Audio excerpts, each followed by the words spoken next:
Félagsheimili Staðarfell á Fellsströnd. Það var byggt 1929 af Hreppnum, Ungmennafélagi og Kvenfélagi. Skráð stærð alls 336 fermetrar. Á aðalhæð hússins salur með sviði og rými alls 90 fermetrar. Annað stóðrými. Geymsla í kjallara og Staðarfell kynnt með varmadælu.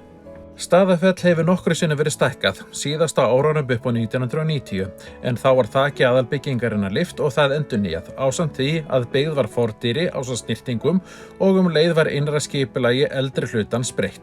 Húsið þarfnast töluverðs viðhalds, bæði utan og innan. Það engin regluleg starfsemi í húsinu og það helst nýtt af samfélaginu á ströndinni fyrir mannfagnaði og fundi. Steinsnar frá félagsheimilinu myndalegt svið sem býður upp á möguleika á útiskemmtunum.